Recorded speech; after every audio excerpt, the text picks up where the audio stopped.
Welcome to Around the Grounds with Chocco. And as the preview said, our last episode for 2021. And, well, they say you leave the best to last. And speaking of the best, well, 149 games of AFL footy across 3 clubs. It was a fantastic ambassador and leader for our community of Swan Hill and the region, more importantly, footy, both on and off field. And I speak of Josh Jenkins. JJ, mate, welcome to Around the Grounds. Thanks, Chocco. Quite the intro. I'm not going to dispute it. If you want to say it, I'll keep it. But yeah, thanks for that. It's a pleasure to be on. Pleasure to be on with you. And normally chasing babies around at this time of the night, so it was a good excuse to get out of that for sure. Well, you're a busy man these days, mate, and we'll talk about your media career and what you're planning on doing at the moment, mate. But firstly, congratulations. We'll talk a bit about footy, 149 games of AFL. It's a tremendous achievement, obviously, with your background and you coming through the system quite late, mate. But let's just delve back into it, mate. You started off as a basketballer. Most people would have seen you floating around playing for the Flyers and representing in squad, mate. You spent some time with Townsville Crocs. When was that moment that you thought, look, I want to have a crack at playing AFL?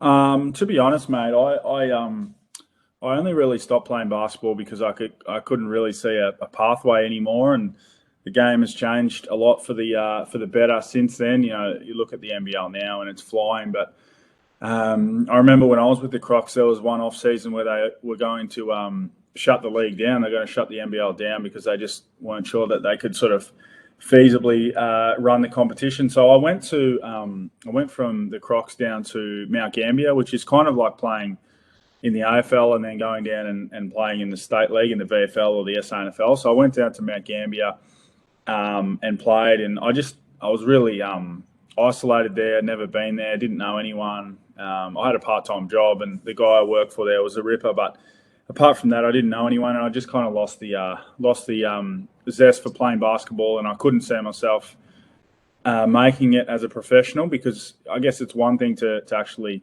float around and play some NBL, but it's another thing to actually be creating a career for yourself. So I just went back to someone actually asked me when I was at training for Mount Gambier in the SAABL if I would go and play for, I think it was West Gambier, the footy club, and I thought to myself, well, if I'm going to go and play footy, I might as well go home and do it. So I went back to Swan Hill and linked up with Lake Boga and played. I think I missed the first 4 or 5 games, and then so I joined the season midway through the season, and I didn't join with the expectation of making the AFL. I just joined up to have a bit of fun, and you know what it's like around country footy clubs. There's no more enjoyable place to be. You know, at training, after games, you know, after trainings, having meals on Thursday nights and those sorts of things. So I just wanted to get that part of my life back, and I guess with 4 or 5 games into the season, or my season, there was a bit of a push for country footballers to get an opportunity. I think Isaac Smith was one the same year who was being pushed as someone who could come in as a 22 or 23-year-old and play in the AFL, and that kind of just got me interested. And I think Gold Coast or GWS were coming in at the same time, so 45 more players were needed, and an opportunity just arose sort of on the fly, in a sense. It wasn't something I chased at the start. It kind of just fell my way. You need a fair bit of luck in life, and I certainly had a fair bit of luck in 2010. Yeah, it was 2010 rookie draft, pick 12. You went to the Bombers. You were there for 12 months and then traded to the Crows. Mate, 147 games with the Crows. I know you spent most of your career there. Was there a particular year that stood out for you at the Crows where you thought, geez, I could really cement myself in this team and really make a real strong push to be a real quality AFL player? I think my first year, my first year at Adelaide was 2012. I debuted in about round 6.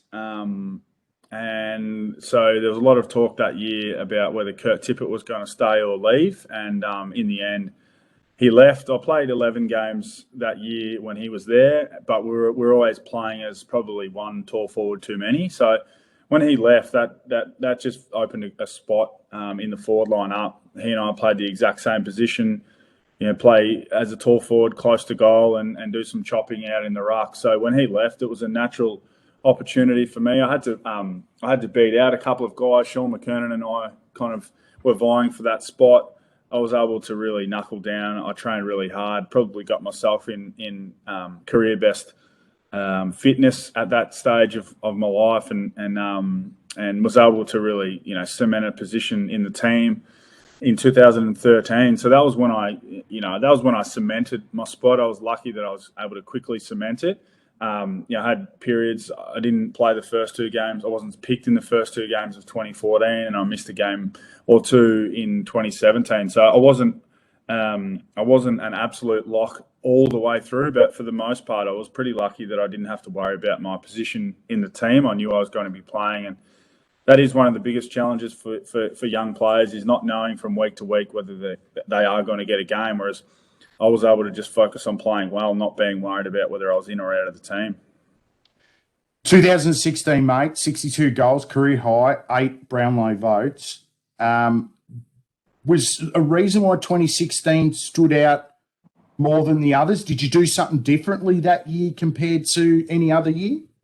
I think it was just us as a team really peaking in a sense, because so 2015, Phil Walsh took over as coach, and we were building. We had plenty of talent. We had built a really strong forward line.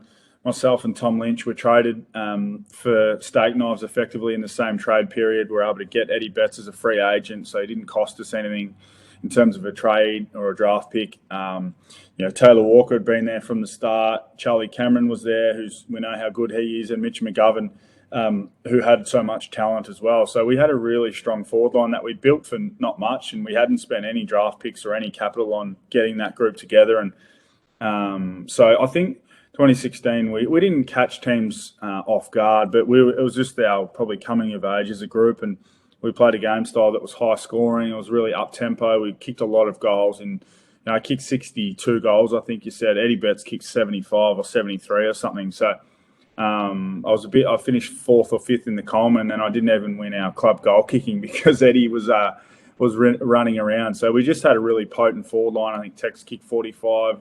Tommy Lynch kicked 30. We just had a really powerful forward half of the ground, and we all played in such a different manner that we all kind of looked after each other and worked in really well. So I wouldn't say that I did anything special individually. I think we just blossomed as a team across 2016, and then obviously the next year making the grand final. Yeah, talk about 2017. You made the grand final, mate. It wasn't the result that the Crows wanted. Have you actually watched the game? Have you watched it at all?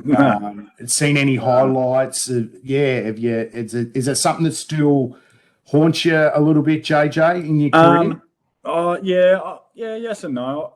Maybe haunts us is maybe not quite the right word, but it's not far off. You think about it a little bit. I think it's a really tricky one to assess, because I do feel like there's a lot of luck that comes into individuals as well. You hear about players' resumes read out, and this guy's a 3-time premiership player, and this guy's won one, and this guy hasn't won any. You look at Nick Riewoldt or even Pat Dangerfield at the moment, and there's plenty of really good players and plenty of way better players than me who never won a premiership. But it does annoy you a little bit that you got so close and weren't able to capitalise. But I guess that's why they are so difficult to win, and so many things have to go right. And pretty much everything went right for us in 2016, and then 2017 we finished on top. We had a home final against the Giants, and we beat them easily. We had a home prelim final against the Cats, and that was probably the best game of footy I've ever been involved in. We just completely wiped them off the park. And I think at the time it was considered a bit of a letdown, or a really big failure by us, that we were the hot favourites going into the grand final. But I think on reflection, 4 or 5 years later, you look at it, we travelled to Melbourne, we faced Richmond on their home ground with probably 80, 75 or so thousand Richmond fans in the crowd, and history tells us that they won 3 of the next 4 premierships. So it probably wasn't as big a failure or letdown as we thought it was at the time. We actually ran into a really good footy team. You sure did, and they are a powerful club, not only on field but off field, mate. But your career ended at the Crows in 2019. It obviously there's a number of reasons why there, but you had an opportunity. You went to Geelong. I could be a bit biased, mate, because I'm a Cats man, but what made you go to Geelong? What was the decision behind going to Geelong and resurrecting your career? Um, I had a few, obviously being very good friends with Paddy Dangerfield. I knew a lot about what the club was like. I really needed an environment, a really strong environment change from Adelaide's a very, and I'm not saying one's right and one's wrong, but Adelaide's a very highly strung environment.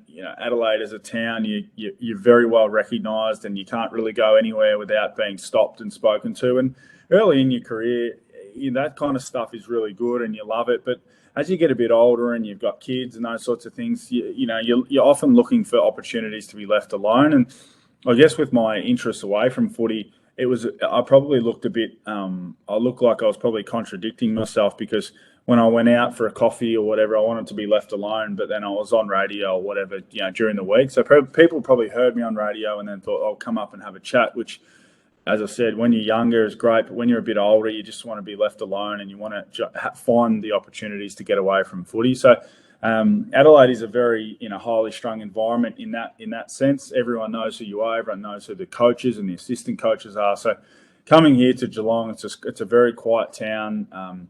The people who support the team are very respectful, and they never really talk to you or bother you. You can tell they recognise you, but they just let you go about your business. So a lot of it for me was about the lifestyle change and just being able to play in an environment where you kind of drive your own career, and you kind of get out of it what you want. Which, when I moved, I was 31, so I wasn't looking to go somewhere and desperately prove myself. I just wanted to go somewhere where I felt like I could really enjoy my life away from footy. And I'd certainly hope to have more of an impact on field. But I think the first season I was here, we had the COVID break, so I did the whole pre-season, and we had the COVID shut down, and I just probably overtrained in trying to get myself ready, and I had a small fracture in my back, and then we went away, and I was still injured. And by the time I got myself ready, the team was on its way to a grand final. So I got in for one game and couldn't break back into the team. So it was a bit of a write-off 2020, and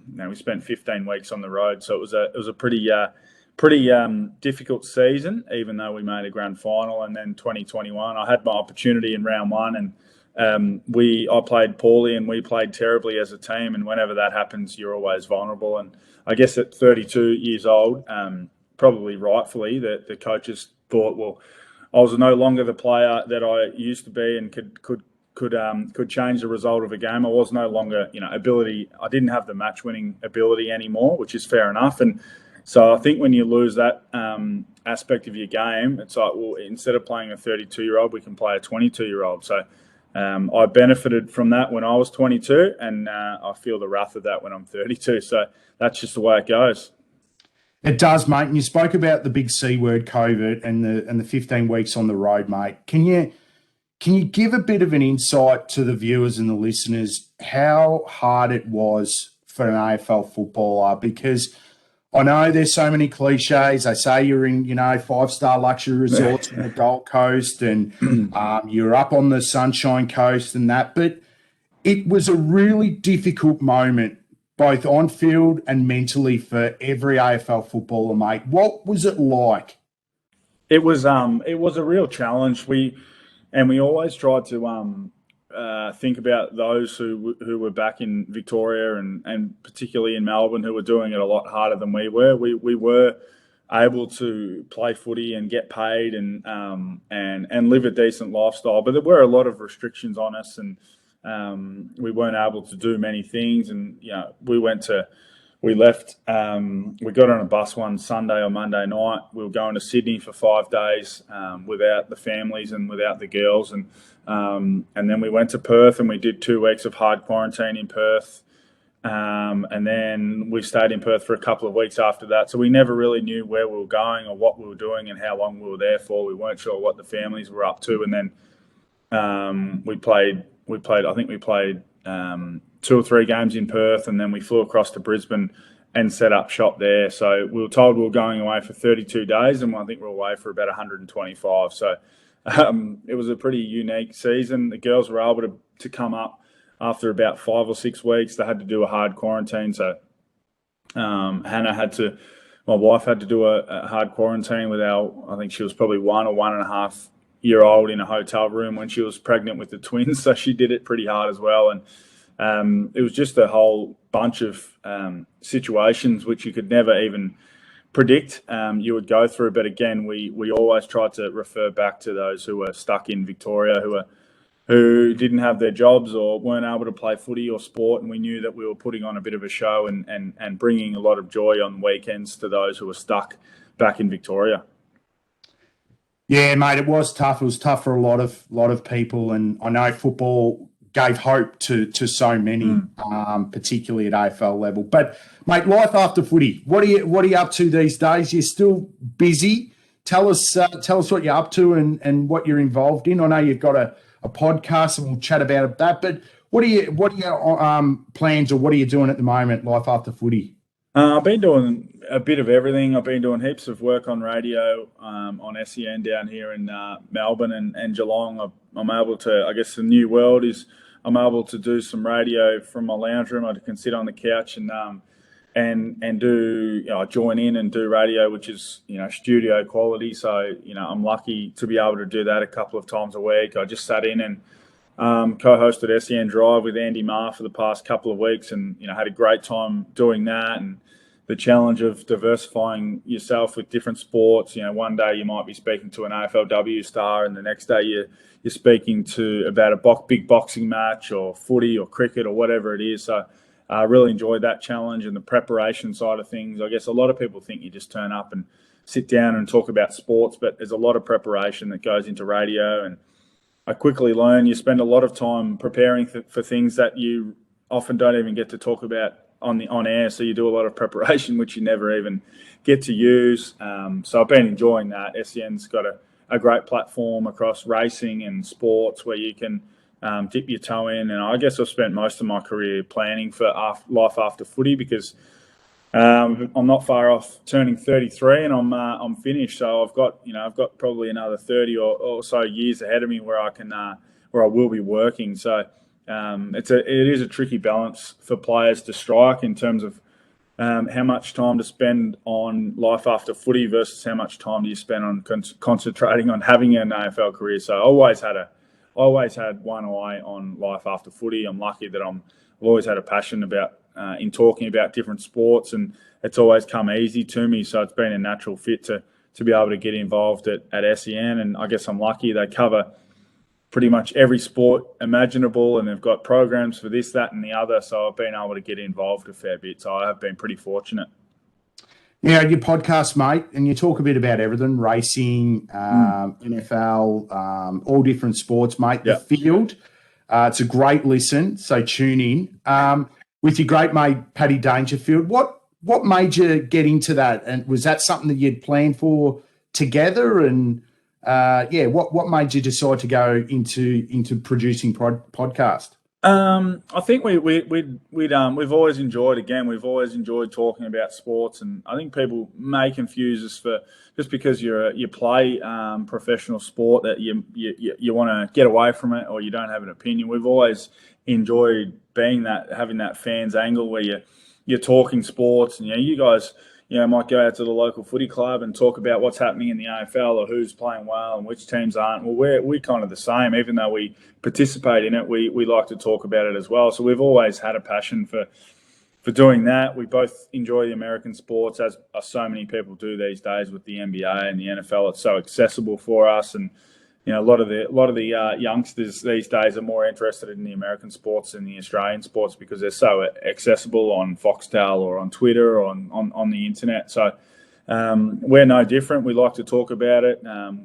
We never take ourselves too seriously. We like to sort of poke a bit of fun at people in the media who do take themselves a bit too seriously. So we just try to have fun with it and get people to have a listen and see where it leads us. We're not too, we're not looking to make money off of it. We're not looking to do too much with it. We just like to sit around, and effectively it's like two guys, I can guess you could argue it's two guys sitting at the pub and just having a chat about their favourite sports.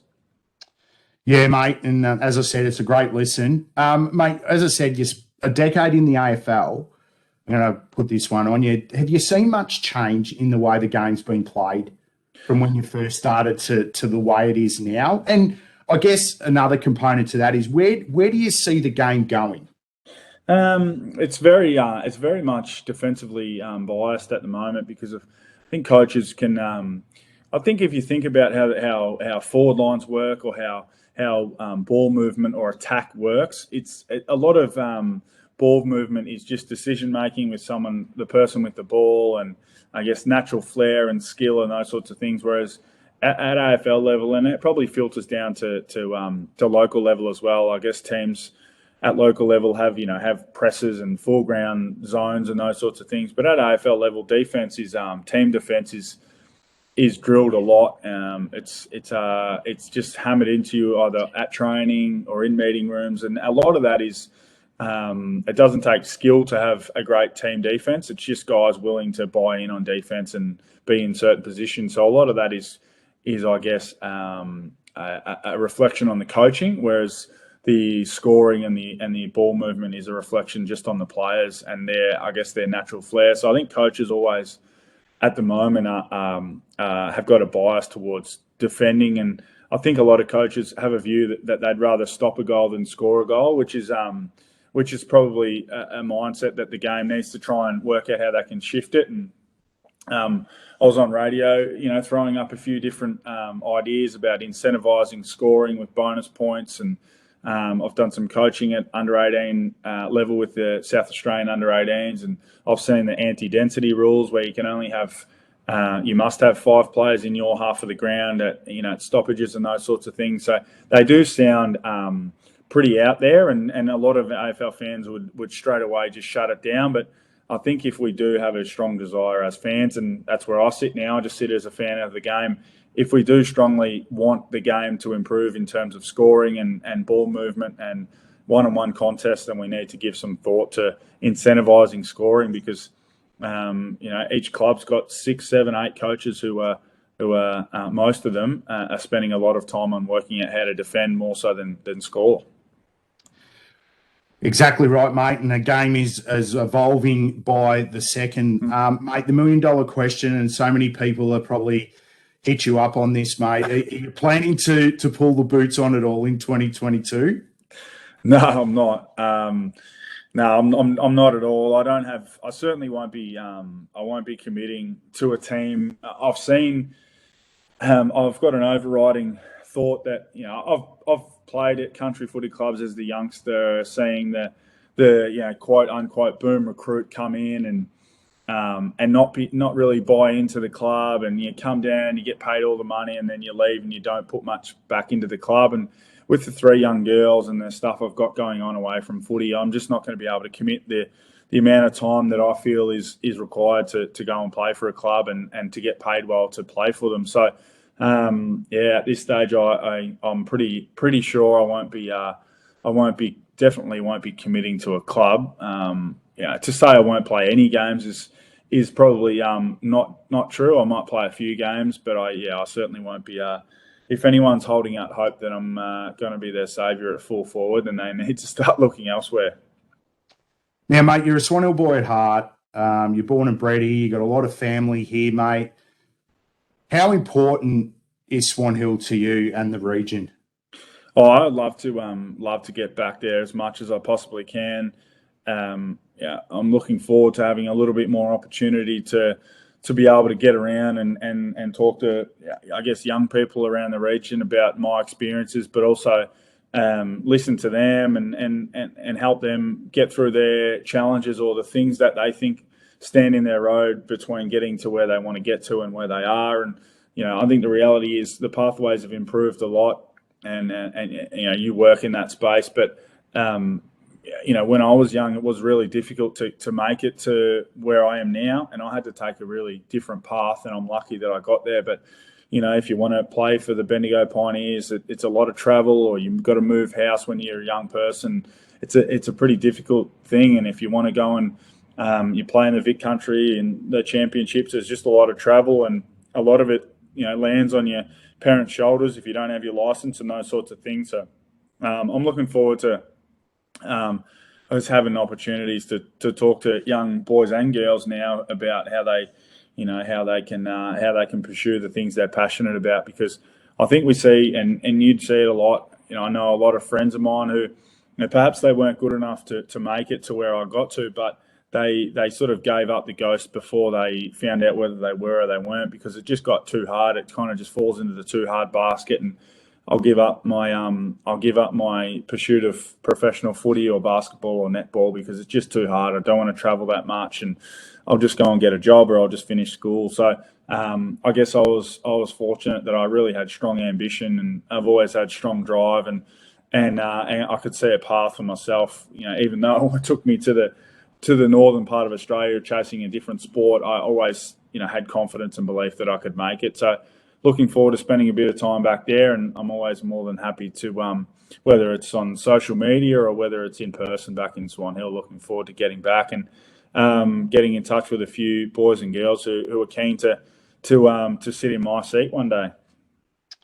Yeah, and that's great, JJ. You've always been passionate about putting back into the local community, mate, and you've been 100% supporter of junior footy and other sports in the region, mate. Thanks for joining us on Around the Grounds. Terrific chatting with you, mate. As I said, it's always been a pleasure to see your journey, and again, congratulations on your career, and hopefully we'll see you around the traps. But as I said, more importantly, download your podcast, mate. It's an absolute ripper, and all the locals get behind you, mate. Well done. Thanks, mate. I appreciate the support. I've had plenty of support along the way across the last 11 years, I think it's been. So, time to get behind the Dow boys, and Brent Daniels is doing a fantastic job up at the Giants, and the AFLW girls who are from the region and are doing well, because I think there was a long gap in between someone playing plenty of AFL footy from whoever the person was before me. I don't even know who it would have been, but it was a pretty long gap. I'm glad I was able to fill that gap, and now we've got 4 or 5 boys and a handful of girls doing it in both leagues as well. So looking forward to getting behind them, and hopefully the region gets behind them as much as they did me. Thanks, mate.